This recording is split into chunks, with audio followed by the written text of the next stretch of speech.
കാലഘട്ടത്തിൽ കേരളത്തിന്റെ വിദ്യാഭ്യാസ സാക്ഷരതാ നിരക്ക് 5%.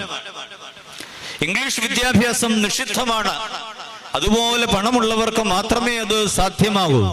കാരണം 6 രൂപയാണ് ഒരു മാസത്തെ ഫീസ്. അന്ന് 100 തേങ്ങ വിറ്റാൽ കിട്ടുന്നത് 1 രൂപയാണ് എന്നാണ് പറയുന്നത്. അപ്പോൾ പണത്തിന്റെ മൂല്യം എത്ര വലുതാണ്. അതുകൊണ്ട് സാധാരണക്കാർക്ക് നല്ല വിദ്യാഭ്യാസം നിഷിദ്ധമാണ്. സമൂഹത്തിന്റെ ഉന്നത ശ്രേണിയിലുള്ളവർക്ക് മാത്രമേ വിദ്യാഭ്യാസം നടക്കുകയുള്ളൂ. പരിമല തിരുമേനി അങ്ങനെയാണ് ദൈവാലയങ്ങളിൽ കുട്ടികളെ അക്ഷരം എഴുതിക്കുവാൻ തുടങ്ങിയത്. ഹൈന്ദവ ആചാരപ്രകാരം നടന്നിരുന്ന ഒരു കർമ്മം പരിമല തിരുമേനി കുഞ്ഞുങ്ങളെ ദൈവാലയത്തിലേക്ക് വിളിച്ചു വരുത്തി തന്റെ മടിയിലിരുത്തി ആദ്യാക്ഷരം കുറിച്ച് അവിടെ പള്ളിക്കൂടങ്ങൾ സ്ഥാപിച്ച് അവിടെ ഈ കേരളത്തിന്റെ നവോത്ഥാന